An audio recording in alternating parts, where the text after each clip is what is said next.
வணக்கம் நண்பர்களே. நான் பாரம்பரிய ஜோதிடர் பா. ரவிக்குமார். இப்போ நாம் பார்க்கக்கூடிய ஒரு தலைப்பு அப்படின்னு பார்த்தா, ஜூலை மாதத்துக்கு உண்டான மாத பலன்களை பற்றி தான் இந்த காணொலியில் பார்த்துட்ருக்குறேங்க.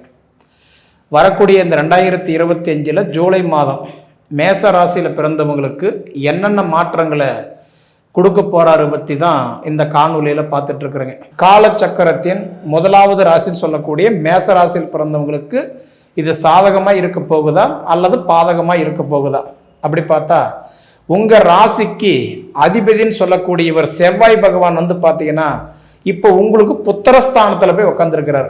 ஏன்னா மேச ராசிக்காரங்களுக்கு புத்திரஸ்தானம் அப்படின்னா சிம்ம ராசி தான், 5ஆம் இடம். அப்போ உங்க ராசிக்கு அதிபதி இன்னைக்கு செவ்வாய் பகவான் போய் புத்திரஸ்தானத்தில் போய் உக்காந்துருக்கிறது நிச்சயமா மேச ராசிக்காரங்களுக்கு, அதாவது குழந்தை பாக்கியம் கொடுக்கக்கூடிய ஒரு வாய்ப்பு ரொம்ப பிரகாசமாக இருக்குதுங்க. அதனால புத்திர செல்வங்கள் இல்லாதவங்களுக்கு கண்டிப்பாக இந்த டைம் எல்லாம் நீங்கள் நல்லா எதிர்பார்க்கலாம். சரிங்களா? ஏன்னா உங்களுக்கு புத்திரஸ்தானத்தில் போய் உங்கள் ராசிக்கு அதிபதி உட்காரும்போது உங்களுக்கு புத்திர செல்வங்கள் பெறுகிறதுக்கு நிறைய வாய்ப்புகள் உண்டு. அதே மாதிரி பார்த்துட்டீங்க அப்படின்னா, உங்களுக்கு 2ஆம் இடம் சொல்லக்கூடிய தனஸ்தானம், குடும்பஸ்தானத்துக்கு அதிபதினு சொல்லக்கூடிய சுக்கிர பகவான் பார்த்தீங்கன்னா அவர் தான் சொந்த வீட்டிலேயே இருக்கிறதுனால அதுவும் பார்த்தீங்கன்னா இன்னும் உங்களுக்கு வலு சேர்க்கிறார். ஏன்னா பொதுவாக பார்த்தீங்க அப்படின்னா இந்த மாதம், அதாவதுன்றது 28ஆம் தேதி வரைக்கும், இந்த ஜூலை மாதம் 28ஆம் தேதி வரைக்கும் உங்கள் வீட்டுக்கு அதிபதி போய் சிம்ம ராசியில் புத்திரஸ்தானத்தில் உட்காரதுனால 28 தேதி வரைக்குமே உங்களுக்கு புத்திரஸ்தானத்துக்கு ரொம்ப பலமாக இருக்கிறாருங்க. அதே மாதிரி குடும்பஸ்தானம் தனஸ்தானத்துக்குன்னு சொல்லக்கூடிய சுக்கிர பகவான் போய் 26ஆம் தேதி வரைக்குமே அவர் தன்னுடைய சொந்த வீட்டில் இருக்கிறது நிச்சயமாக உங்களுக்கு வண்டி வாகனம் வாங்கக்கூடிய யோகம். அதே மாதிரி பார்த்தீங்க அப்படின்னா மனைவிக்கு ப்ரமோஷன், சம்பள உயர்வு, தொழில் மாற்றங்கள் ஏற்படக்கூடிய ஒரு யோகம். பொதுவாக பார்த்தீங்க அப்படின்னா திடீர் அதிர்ஷ்டக்காரகன் யாருன்னா சுக்கிரன் மட்டும்தான். ஏன்னா பார்த்தீங்கன்னா ஒரு மாதத்துக்கு ஒவ்வொரு வீட்டில் இருப்பார். அப்படி பார்த்தா 12 ராசிக்கு 12 மாதத்தில் இருப்பார். கிட்டத்தட்ட பார்த்தா இப்போ தன் சொந்த வீட்லேயே உட்கார்ந்த காலம் நிச்சயமாகவே பார்த்தீங்கன்னா, ஏன்னா குடும்பஸ்தானத்தில் போய் தனஸ்தானத்தில் போய் சுக்கிர பகவான் திடீர் அதிர்ஷ்டக்காரன் போய் உட்காரக்கூடிய காலகட்டம். கண்டிப்பாக உங்களோட அந்த பண தேவையை, ஏன்னா நிறைய பேருக்கு அது கடன் பிரச்சனை கழுத்து பிடிக்கிற மாதிரி இருக்கும், தொழிலில் முன்னேற்றம் இருந்திருக்காது, வீட்டில் போதுமான அளவுக்கு நம்ம பட்ஜெட் போட்டு குடும்பம் நடத்துகிற மாதிரி இருக்கும்.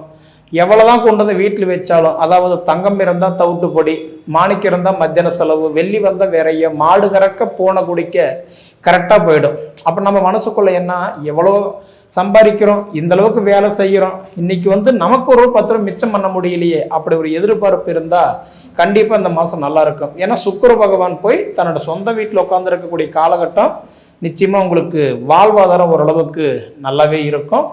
அதே மாதிரி அடுத்தது பார்த்தீங்கன்னா புதன் பகவான் உங்களுக்கு தைரிய ஸ்தானத்துக்கும், அதே மாதிரி கல்விக்கு அதிபதினு சொல்லக்கூடிய புதன் பகவான் போய் கடகராசியில் உட்காந்துருக்கிறார். அப்படி உட்காந்த காலம் பார்த்தீங்கன்னா நிச்சயமாக உங்களுக்கு ஒரு நல்ல வாய்ப்பு கொடுத்துருக்கிறாரு. ஏன்னா 4ஆம் இடத்துல உட்காந்துருக்கிறார், சுகஸ்தானத்தில் போய் உட்காந்துருக்கிறார். அப்போ அந்த புதன் பகவான் 4ஆம் இடத்துல சுகஸ்தானத்தில் போய் உட்காந்துருக்கிறார் அப்படின்னா இந்த மாதம் 18ஆம் தேதி புதன் பகவான் வக்ரம் அடைகிறார்.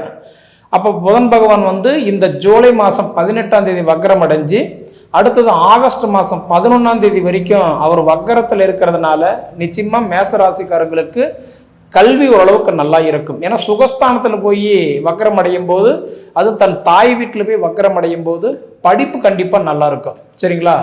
ஏன்னா படிப்பில் மாற்றம், 2வது படிப்புக்கு உண்டான யோகம். ஏன்னா இதுக்கு முன்னாடி நம்ம என்னதான் படிச்சிருந்தாலும் மைண்டில் உட்காந்துருக்காது. நமக்கு பார்த்தீங்கன்னா நமக்கு ஹேண்ட் ரைட்டிங் எல்லாம் ஓரளவுக்கு நல்லா இருந்திருக்காது, படிப்பு மைண்டில் உட்காந்துருக்காது, நிறைய குழப்பங்கள் கொடுத்துருக்கோம். என்ன படித்தாலும் பார்த்தீங்கன்னா ஏதோ ஒரு மனசுக்குள்ளார ஒரு போராட்டம் ஏதோ ஒன்று இருந்துகிட்டே இருந்திருக்கும். அதனால் பார்த்தீங்க அப்படின்னா உங்களுக்கு 4ஆம் இட சுகஸ்தானத்தில் போய் புதன் பகவான் உட்காந்து 18ஆம் தேதிக்கு மேலே போய் அவர் வக்கரம் அடைகிறதுனால கல்வி கண்டிப்பாக ஓரளவுக்கு மேசராசிக்காரங்களுக்கு நல்லா இருக்கும். சரிங்களா? அடுத்தபடி பார்த்தீங்க அப்படின்னா சூரிய பகவான் உங்களுக்கு புத்திரஸ்தானத்துக்கு அதிபதி இன்னைக்கு பார்த்தீங்கன்னா சூரியன் தான். அந்த சூரிய பகவான் போய் இப்போ உங்களுக்கு 3ஆம் இடத்துல தைரியஸ்தானத்தில் உட்காந்துருக்கிறார். எங்க மிதுன ராசியில் உட்காந்துருக்கிறார். அது யாரு கூட உட்காந்துருக்கிறாருன்னா குரு பகவான் கூட உட்காந்துருக்கிறாரு.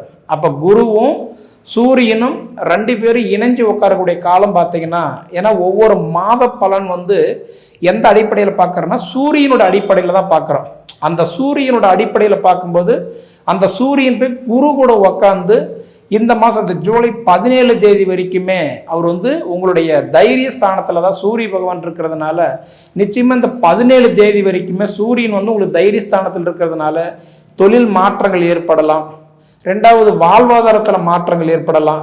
அதே போல் பார்த்தீங்க அப்படின்னா நமக்குள்ளார ஒரு போராட்டம். ஏன்னா இதுக்குள்ளார பார்த்தீங்க அப்படின்னா எதை தொட்டால் நல்லா இருக்கும், எப்படி போனால் நல்லா இருக்கும், என்ன செஞ்சால் நல்லா இருக்கும், எப்படி பண்ணனா நல்லா இருக்கும், இது ஒரு குழப்பங்கள் உங்கள் மனசுல இருந்துகிட்டே இருந்தது. அந்த குழப்பங்கள் எல்லாமே ஓரளவுக்கு உங்களுக்கு சரியாகும். ஏன்னா குரு கூட போய் சூரியன் சேர்ந்திருக்கிறார். ஏன்னா சூரியன் குரு மட்டும்தான் நட்பு கிரகம். மற்றபடி சூரியன் வந்து பார்த்தீங்கன்னா மற்ற எல்லாரு கூடமே ஒரு பகையாக தான் இருப்பார். சரிங்களா? அப்படி பார்த்தா குரு கூட போய் சூரியன் உட்காரக்கூடிய காலகட்டம் கண்டிப்பாக உங்களுடைய வாழ்வாதாரம் ஓரளவுக்கு நல்லா இருக்கும். என்ன அப்படின்னா குடும்பத்துக்குள்ளார ஒரு சின்ன சங்கடம் வந்தால் கூட பேசி தீர்த்துக்கணும். ஒரு சிறுசு பெருசு பண்ண விடக்கூடாது. ஏன்னா உங்களுக்கு வந்து ஆல்ரெடி மேசராசிக்காரங்களுக்கு 7.5 சனி இப்போ நடந்துட்டு இருக்குது இல்லையா? 7.5 சனியிலே விரைச்சனி நடந்துட்டு இருக்குது. நிறைய பேர்த்துக்கு அது ஒரு குழப்பம் இருக்கும். 7.5 சனி நடந்துட்டு இருக்குது, அப்போ நமக்கு எப்படி நல்லா இருக்கும் அந்த கேள்வி உங்கள் மனசில் வரலாம். ஆனால் இந்த 7.5 சனின்றது வந்து அதாவதுன்றது மார்ச் 29ஆம் தேதி அன்னைக்கு கும்பத்திலிருந்து மீனத்துக்கு வந்த சனி பகவான் உங்களுக்கு 7.5 சனியே வந்துட்டார். அப்போ இந்த ஒரு 3.5-4 மாத காலமாகவே உங்களுக்கு தொழில் முடக்கம், பண கஷ்டம், குடும்ப கஷ்டம், 2வது நம்ம தொட்டது துலங்கலை, வச்சது விலங்கலை, எதிர்பார்த்தது உங்களுக்கு நடக்கலை. பொதுவாகவே உங்களுக்கு வந்து எதுவுமே நம்மளால் ஒரு செய்ய முடியாத ஒரு சுச்சுவேஷனில் இருந்தது என்னமோ உண்மைதான். ஆனால் இப்போ வந்து பார்த்தீங்கன்னா இந்த ஜூலை மாதம் 13ஆம் தேதி அன்னைக்கு சனி பகவான் வந்து வக்ரம் அடைகிறார். பொதுவாக பார்த்தீங்கன்னா எப்பயுமே ஒரு கிரகம் முன்னாடி போகும்போது அவர் வந்து நல்லது செய்கிறாருன்னு வச்சுக்கோங்களேன், வக்ரம் அடையும் போது நல்லது பண்ண மாட்டார். அதாவது அப்படியே நேர் ஆப்போசிட்டாக வேலை செய்வார். இப்போ நல்லா இல்லை அப்படின்னா வக்ரம் அடைஞ்ச காலகட்டம் அவங்களுக்கு நல்லா இருக்கும். அப்படி பார்த்தா இந்த ஜூலை மாதம் 13ஆம் தேதி அன்னைக்கு சனி பகவான் வக்ரம் அடைகிறார்.